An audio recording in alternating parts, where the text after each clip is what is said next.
Ya, assalamualaikum warahmatullahi wabarakatuh. Kembali lagi bersama belajar bareng Pak Abdur. Untuk hari ini kita akan belajar pada muatan IPS, yaitu tentang kenampakan alam dan pemanfaatannya. Jadi di bumi ini kan ada kenampakan alam yang berbeda-beda. Ada dataran tinggi, terus juga ada dataran rendah, terus juga ada pantai. Nah, masing-masing kenampakan alam itu dimanfaatkan oleh masyarakat juga berbeda-beda. Masing-masing mencari penghasilan dari kenampakan alam itu juga berbeda-beda. Yang pertama adalah dataran tinggi. Kalau di daerah sini dataran tinggi yang ada di lereng Gunung Lawu, Merapi, Merbabu, di tempat-tempat seperti itu merupakan dataran tinggi. Nah, dataran tinggi merupakan permukaan bumi berupa dataran yang luas dan berada pada ketinggian 200 sampai 600 meter di atas permukaan laut. Dataran tinggi dimanfaatkan untuk perkebunan dan juga peternakan. Contohnya perkebunan teh, kopi, dan juga kina. Peternakan yang umum berada di dataran tinggi yaitu peternakan sapi perah. Kalau kalian ke Boyolali, di sana ada peternakan sapi perah. Kalau kalian ke daerah Kemuning itu daerah Karanganyar kota masih ke timur. Tawangmangu, arah lereng Gunung Lawu, di sana ada kebun teh yang sangat luas. Terus juga ada yang nanam kopi juga ada. Nah, udara di sekitar dataran tinggi terasa sejuk dan dingin, sehingga sering dimanfaatkan sebagai tempat wisata. Banyak atau wisata di daerah Tawangmangu. Ada kalian kalau pernah ke Amanah, mau outbound, di sana hijau, sejuk, adem, enak banget. Banyak sekali tempat wisata di sana. Dan juga mata pencaharian penduduk di dataran tinggi umumnya petani atau peternak. Di sini ada gambar perkebunan teh, banyak terdapat di dataran tinggi karena suhunya cocok untuk pertumbuhan teh. Nah, setelah membahas tentang dataran tinggi, selanjutnya itu dataran rendah. Kalau kita hidup di Solo, di Kartosuro seperti ini merupakan daerah dataran rendah. Dataran rendah adalah permukaan bumi berupa dataran yang luas dan berada pada ketinggian 0 sampai 200 meter di atas permukaan laut. Dataran rendah dimanfaatkan manusia untuk keperluan berbagai bidang seperti pertanian, perkebunan, peternakan, perumahan, dan juga industri. Ada yang bekerja sebagai petani, yang pergi ke sawah nanam padi, cuman juga banyak yang tanah di dataran rendah dimanfaatkan untuk industri dan juga perumahan, gitu ya anak-anak. Nah, contoh hasil pertanian di dataran rendah yaitu padi, tebu, karet, dan juga kelapa sawit. Kalau kelapa sawit di Jawa udah nggak ada, kayak udah sulit. Kebanyakan kelapa sawit di Kalimantan yang banyak sekarang. Nah, contoh hewan ternak di dataran rendah yaitu ayam, itik, sapi, kambing, dan ikan air tawar. Mata pencaharian penduduk di dataran rendah sangat beragam. Contohnya ada yang petani, peternak, dan juga pegawai perusahaan. Kalau Pak Abdur pegawai sekolahan, bukan pegawai perusahaan. Ini ada contoh pertanian padi, termasuk contoh pemanfaatan dataran rendah.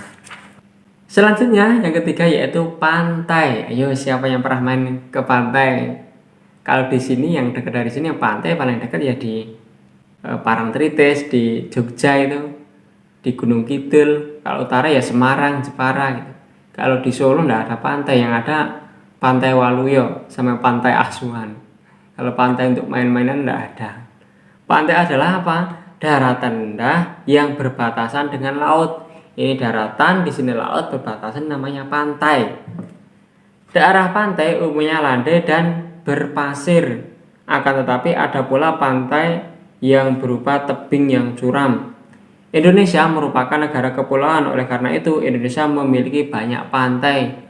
Garis pantai Indonesia itu salah satu garis pantai terpanjang yang ada di dunia, karena pulau yang ada di Indonesia ada 17.000 pulau, banyak sekali. Dan masih ada ribuan pulau yang tidak dihuni oleh manusia. Nah, ada beberapa macam pemanfaatan pantai, contohnya budidaya ikan laut, udang, cumi-cumi, rumput laut, perkebunan kelapa, dan pertanian garam.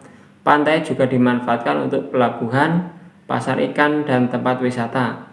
Mata pencaharian masyarakat di daerah pantai yaitu nelayan, peternak ikan laut, petani kelapa, petani garam, dan penjaga pantai. Setiap pemanfaatan pantai berguna untuk meningkatkan kesejahteraan masyarakat.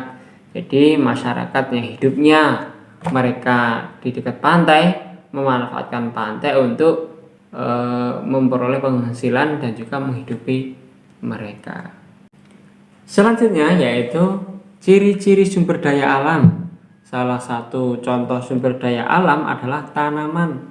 Tanaman ada yang tumbuh baik di dataran tinggi dan ada yang tumbuh dengan baik di dataran yang rendah.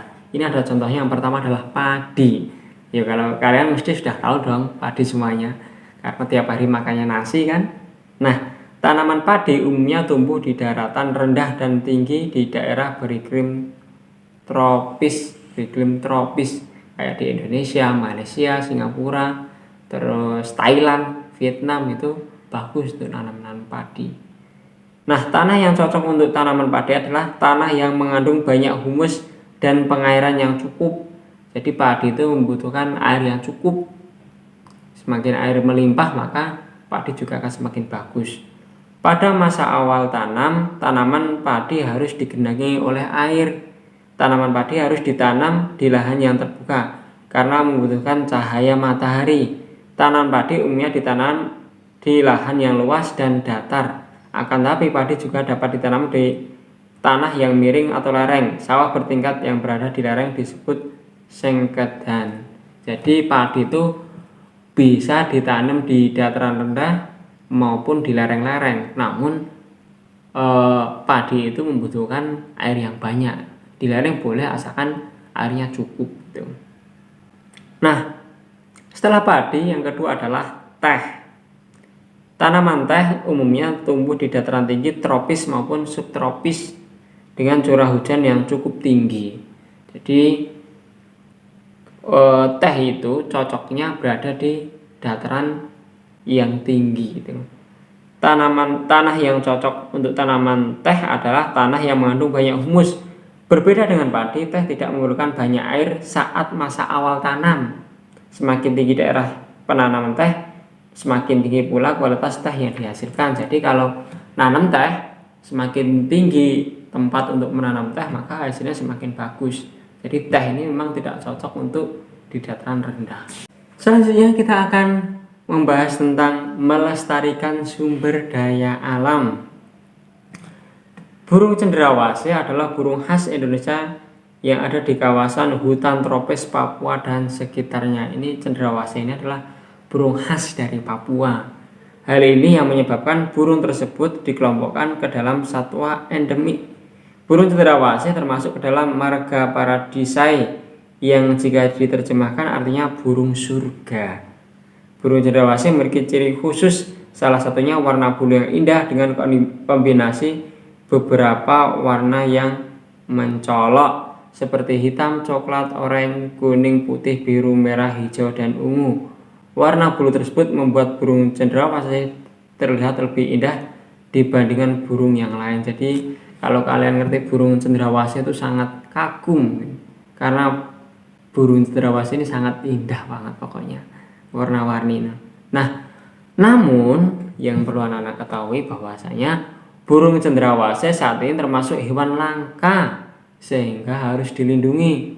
Burung cendrawasih hanya boleh dipelihara oleh pemerintah di tempat konservasi hewan seperti kebun binatang. Jadi kalau kalian, aku pengen memelihara burung cendrawasih ya di rumah nggak boleh, karena ini merupakan burung yang sudah langka dan perlu dilindungi.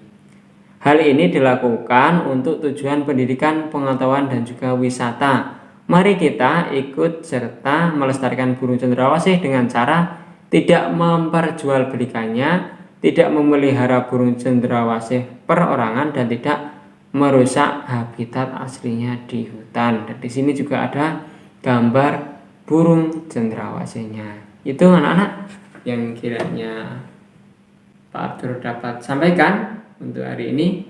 Ada kurangnya Pak Abdur mohon maaf. Wassalamualaikum warahmatullahi wabarakatuh.